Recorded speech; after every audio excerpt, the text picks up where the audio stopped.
Aujourd'hui on se retrouve pour le vlog numéro 3 à Vegas. Je vous embarque avec moi, on est parti. Avant que la vidéo commence, j'ai une grande annonce. Avec Hugo, on lance un webinaire qui aura lieu le 21 mars à 18 h. On va parler de l'évolution du poker, de l'évolution du jeu et de toutes les opportunités que ça ouvre pour exploiter vos adversaires. Et on ira dans le concret. On vous partagera en toute transparence notre méthodologie pour évoluer et maximiser nos résultats. Et on dévoilera les stratégies clés pour maximiser les gains en cash game live. C'est un webinaire qui se veut actif. On sera dans l'échange et ça sera important également que vous soyez bien concentré, bien focus. Et durant ce moment ensemble, vous allez également avoir l'opportunité d'avoir une analyse complète et détaillée de votre jeu en participant à un test qui sera review de manière personnalisée pour vous donner les meilleurs axes pour progresser. Également, tout ça est complètement gratuit, vous avez le lien dans la description pour vous inscrire. Je vous souhaite une bonne vidéo, rendez-vous le 21 mars.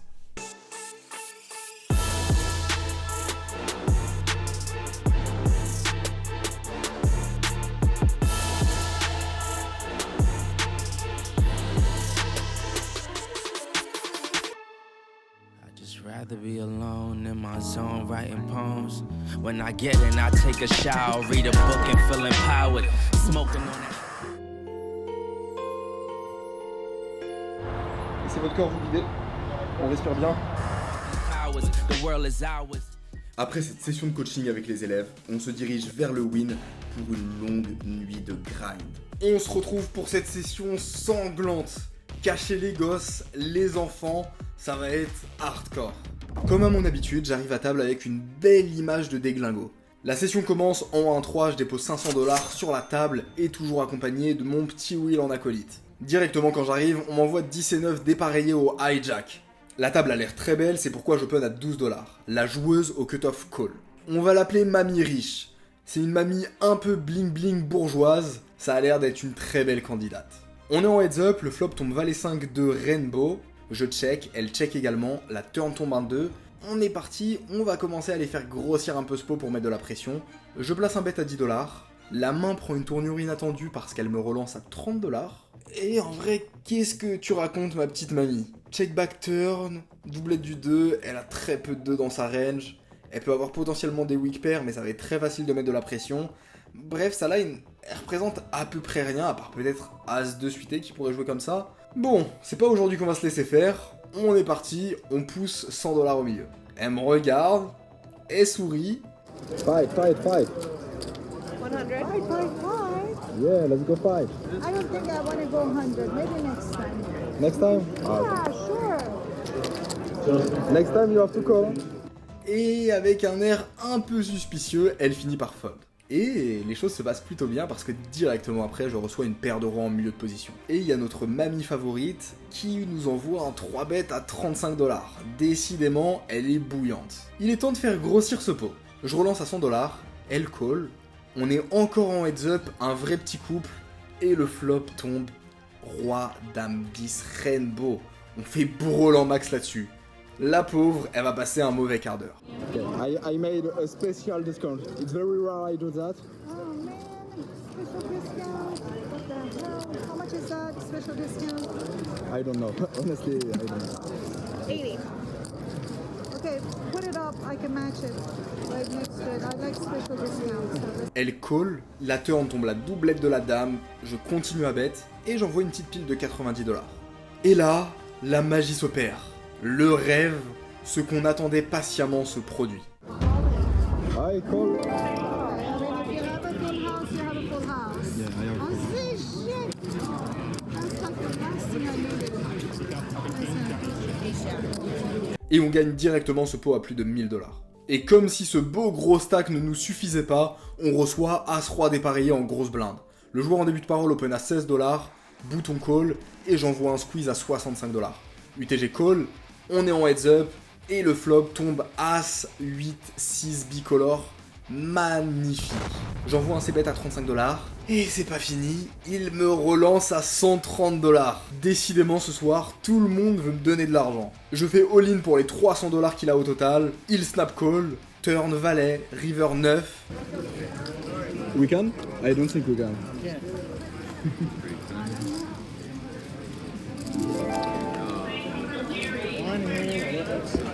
Thank you. On gagne ce pot. Et je vais être honnête avec vous, la main qui va suivre, elle a défoncé mon karma. Je m'en suis beaucoup voulu, ça a été hardcore. Mais en même temps, c'était pas de ma faute. Bref, vous allez voir. Je reçois 9 et 8 suités en début de parole. Je call, le cutoff isole à $12 et la joueuse au bouton call. Je call également. On est à 3 joueurs et le flop tombe valet 7-4 bicolore. Je check, cutoff check, et la joueuse au bouton, qui est une joueuse très conservatrice, envoie un bet à $25. Oui, ça fait peur. Quand elle fait cette mise, ça représente en général beaucoup de force. Pour autant, c'est une joueuse qui est très conservatrice, et sur beaucoup de cartes, on va pouvoir transformer en bleu. Pour ces raisons, je call. Je savais pas ce qui allait se passer, mais j'ai quand même décidé de call. Le cutoff fold, et on est en heads up, sur la turn qui est la doublette du 4. Ici je check, je me dis qu'elle va me dire la force de sa main, et je pourrais potentiellement mettre de la pression river. Elle check back, et la river est un 3 qui est en apparence une bonne brique. Ici je m'attends à ce qu'elle ait assez souvent un valet assez faible, qui a eu peur de la doublette, qui a eu peur de prendre de la value, et donc j'ai envie de bluff. Mais j'ai envie de bluff vraiment cher, parce que si elle me colle une main comme dame valet, c'est catastrophique. Donc faut qu'on aille mettre beaucoup de pression. Et moi dans la vie j'aime pas faire les choses à moitié. Donc j'ai vraiment mis beaucoup de pression. Sur ce petit pot, j'envoie un bet à $200. Elle hésite quelques instants, et elle finit par fold.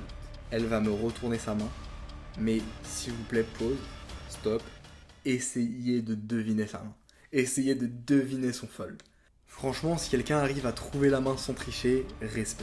Et donc pourquoi est-ce que cette main a affecté mon karma ?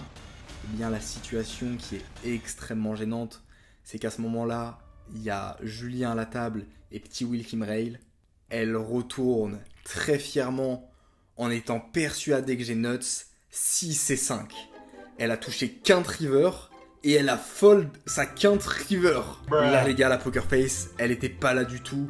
J'explose en fou rire. Julien rigole, Petit Will fou rire. Et genre c'était juste plus fort que nous. Et là sur son visage, il y avait un vrai dégoût. Parce que elle était persuadée d'avoir fait le fold de sa vie. Et elle est tombée sur un pur bluff. Bref, c'était trop fort pour nous, on a été obligé de faire un petit break pour décompresser. Là, on résume, elle vient de fold des straight max sur un board où genre il y a tout le paquet qui mise. Moi je me dis, oh putain, relou, elle a souvent un bluff catcher.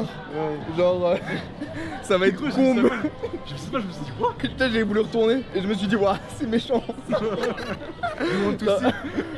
Elle m'a fait de la peine, genre vraiment premier degré, elle m'a fait de la peine. Ouah, je suis choqué de fou. Moi je me suis dit, en vrai, si elle a un bluff catcher, il y a tout qui miss. Donc j'envoie un parpaing. Incroyable. En vrai, ce qui me fume de rire, c'est que moi. Straight man. Les line parker et je me dis, mais what. Ah, je suis mort. Quand t'as fait 200, je me suis tapé une petite barre tout seul, j'étais là genre bon bah. Bon, t'as un rush de cartes, gros. Bon frère, je prends les spots hein. Après, je joue tout le paquet aussi. Hein. Quoi Et Non, après, oui, je joue oui, tout le oui. paquet. Je sais pas par où pour on va. Donc là, on est à plus 1000 en 30 minutes. Ouais, c'est On ça. est sur du 2K de l'heure à peu près. À peu vrai. Ouais, bon, il y a eu un bon rush. En termes de bébé de l'heure, tu vois ton objectif. Les spots ils ont été pris. Ah putain, c'était violent. Waouh. Eh bien, de retour à table, j'ai une image assez zinzin. Obligé de jouer comme un nit. Et jouer comme un nit, je sais faire. Malheureusement, je touche pas forcément de main, y a rien qui se passe, et donc j'attends patiemment. De l'autre côté, il y a la mamie blindée, elle fait n'importe quoi. Elle envoie des sous de partout. Dès que ça check, elle envoie des parpaings, ça check, elle envoie parpaings. Ce qu'il faut savoir, c'est que pendant toute cette partie où je joue comme un nit, je prends beaucoup de notes. C'est-à-dire que je prends à peu près 10-15 notes par heure, et donc j'ai une grosse liste d'informations sur notre mamie favorite, et vous allez voir, elle va passer un très mauvais moment. Après un long moment d'attente, je reçois 6 et 5 suités en début de parole. Je call, 4 autres joueurs call, et on est à 5 joueurs sur un flop dame 3-2 rainbow. Ici je check, et il y a notre mamie favorite qui envoie un bet à $15. Tout le monde fold jusqu'à moi. Ici la situation d'un humain normal, c'est de se dire, bon, en vrai je call. Si je touche contre cette dégène, je vais lui faire mal. J'ai une pulsion de me dire, ok, j'ai deux problématiques. J'ai une image de gros nit. Et je pense que mamie, au vu des stacks qu'on a, si je lui mets vraiment de la pression, elle va être capable de faire des gros folds. Autre point, elle open toutes ses dames à peu près moyennes. Donc si elle a une main comme dame 8, dame 9, elle va l'avoir, et pour autant elle limp 100% de sa range. Donc elle peut complètement avoir une main comme 10 et 2 off ici par exemple, c'est pas déconnant. Une main comme 7 et 3 off, elle a une range qui est vraiment très large. Et cette range là, elle va la bet même dans plusieurs joueurs. Elle a cette tendance d'envoyer des bêtes à tout va. Et je me dis en vrai, c'est pas le profil qu'on a envie de bluff, c'est une dégène. Mais là, au vu de cette configuration spécifique, j'ai juste l'impression que je peux lui mettre beaucoup de pression et la faire folle parce qu'elle a une range extrêmement large et on a beaucoup de profondeur. Je relance à 45$ dans le but de mettre de la pression plus tard. Elle call. Turn tombe un 10 qui ouvre un tirage couleur. Et étant donné qu'elle mise à tout va, même des paires très faibles, j'ai vraiment envie de checker pour la laisser miser d'elle-même. Je pourrais bluffer directement, mais je vais juste gagner plus d'argent si je check et que je la laisse miser. En plus, ça me permettra de relancer plus cher et donc de mettre plus de pression. Je check. Elle envoie un bet à 60$. Vas-y, prends le spot, elle va rien pouvoir faire, elle va tout fold. Tu vas te régaler. Mais t'es un fou, arrête d'engager tout ton stack contre une dégène. Tu vas pas te mettre à bluffer cette dégène. Allez, c'est parti, envoie la sauce. Bon. Il est temps d'envoyer la sauce. On est parti, on met de la bonne pression. J'envoie mon big raise à 310$. Et ça, notre chère mamie, ça ne lui a pas plu. I know you don't want that, but I may get you anyway. See? That's a very good thing, really.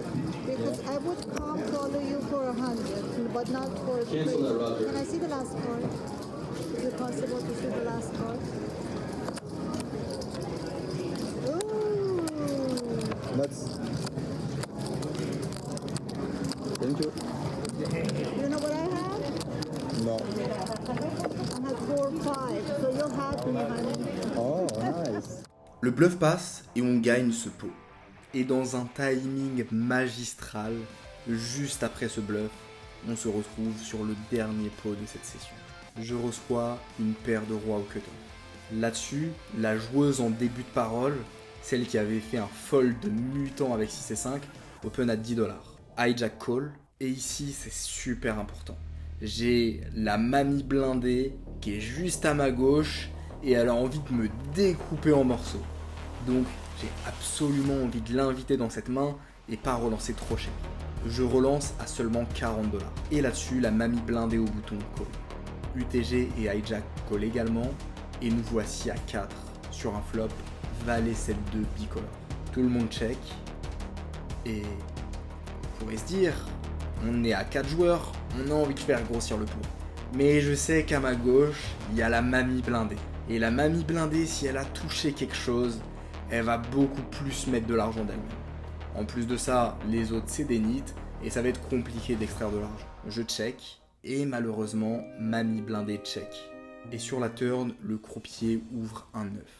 Tout le monde check encore jusqu'à moi et je sais que c'est tricky ici, mais encore une fois, la mamie blindée à gauche, si elle a touché un 9, elle va très souvent le miser et elle peut également prendre des combos en bluff, bet des petites paires, des pocket paires sans comprendre pourquoi. Et le pire, c'est qu'avec l'image que j'ai, elle va probablement pas les lâcher. Et pour ces raisons, je décide de prendre un pari très risqué ici. Je check.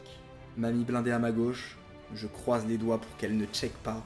Et elle commence à prendre ses jetons et à envoyer un bet de 150$. UTG fold, hijack fold, c'est notre moment de briller. On joue plus de 1000$ devant nous. C'est un spot extrêmement important, on doit le jouer parfaitement. Ici, contre un adversaire standard, l'idée serait de relancer pas trop cher. Quelque chose comme 400, 350, pour s'assurer de lui prendre un maximum d'argent contre ses 9. Parce que dans ce coup, je suis à peu près certain qu'elle n'a jamais de valet. Elle les aurait a priori toujours misés au flop. Et donc je sais qu'elle a une paire faible. Mais pour autant, ici, ma sensation sur ce spot, c'est que la meilleure manière pour prendre de l'argent à une paire faible, c'est justement de relancer très cher. Elle m'a vu prendre des gros spots en bluff, j'ai checké 2 fois, je représente vraiment pas grand chose, et je pense que si je relance très cher, elle va juste se prendre la tête, s'arracher les cheveux, et finir par mettre les sous au milieu. C'est un pari risqué, il y a des chances que ça ne marche pas du tout. Et peut-être que je ferais mieux d'aller grappiller, de just call et d'aller miser 150 à la river. Mais j'ai vraiment cette sensation que, au vu de la dynamique, au vu de mon image, elle peut se lever et call. Peut-être que ça va marcher, peut-être que ça ne va pas marcher. Quoi qu'il en soit, le poker, ce n'est pas toujours prendre la bonne décision, mais prendre la décision qui a la meilleure espérance de gain et qui a de bonnes probabilités d'être bonne et de rapporter beaucoup d'argent. Donc je me fais confiance et je lui envoie un parpaing à $600. I don't think you have much. Literally crazy. I know you have much.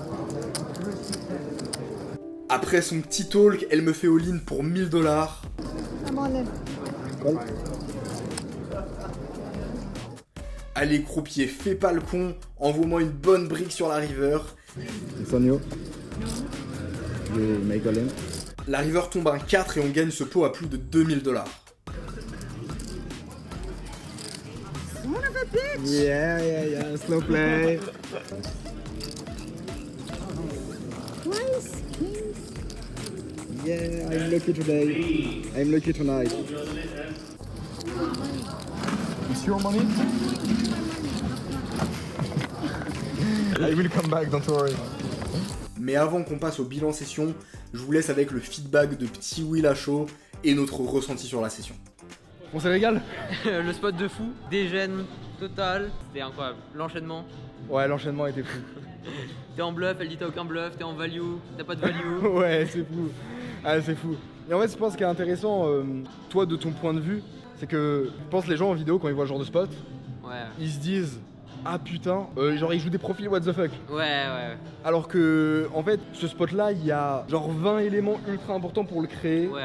Du sizing pré-flop au line de check, parce Ouais. qu'on a des prises de notes spécifiques sur le profil, C'est ça. des précédents bluffs qu'on fait justement pour générer cette image. Qu'est-ce que tu ressens de la table actuellement là? Je pense qu'on a une image, j'arrive même pas à la définir. C'est genre dans tous les spots, on est dans le bon timing. Ouais. Quand on est en bluff, il fold, quand on est en value, on se fait snap call. Enfin, Et en fait, il faut comprendre que créer ces spots, bah, c'est indispensable pour le win rate. c'est ça qui change tout en fait. Parce que tous les spots qu'on voit dans les dernières sessions depuis que tu me rails, c'est des spots sans une prise de note irréprochable, on peut pas les prendre. C'est ça. Et donc on joue des spots basiques et on gagne un peu d'argent. Et des fois on fait des setups favorables et on a overpair et on fait call seconde paire, 30 blindes. Mais genre si vous voulez vraiment prendre ces spots où vous arrachez des mecs sur des pots énormes, vous leur faites faire n'importe quoi, bah genre il y a un travail en amont de leak finding, d'études de profil et c'est quelque chose qui s'apprend, C'est ça. qui doit être maîtrisé. Les gars, si vous voulez bosser votre jeu, link in the bio, et dans la mesure où vous êtes prêts à faire un travail de faire les choses sérieusement, bah c'est juste ultra kiffant de pouvoir justement manipuler, jouer comme ça et dominer les adversaires et surtout générer beaucoup d'argent et pas être un reg basique qui fait les lines, casser range pré-flop et on se fait chier quoi. C'est trop marrant ce qu'on fait. Ouais, clairement. C'est un jeu en fait. Les gens, tu les retournes en deux, ils Et comprennent rien. Toute la prise de notes, chaque session qu'on fait, depuis que tu me règles, on a fait 2 sessions, Ouais. mais c'est un jeu. On Ouais, vient, on a des notes, tiens, qu'est-ce qu'on ferait contre le profil? Et chaque session est différente, Clairement. on a des obstacles qui sont différents et on s'amuse à comprendre ça. Et on n'est pas là en mode on a un jeu automatique, Ouais. théoriquement qu'est-ce que c'est maintenant? Alors non, on s'ennuie à mourir quoi. Voilà, Ça. kiffez le jeu, bossez sérieusement et on se retrouve pour la suite de la session. Let's go! On est huge en stack. On finit cette session avec $2715 de stack pour $500 déposés, soit $2215 de profit. Plutôt sexy pour de la 1-3. Bon, et bien il est temps de bien manger après cette session intense. Pensez à vous abonner, à liker cette putain de vidéo, et on se retrouve pour la suite. Ciao. Get down in the car, one time give it all, bust it open hard, let me see you drop. Get down in the car, one time give it all, bust it open hard, let me see you drop.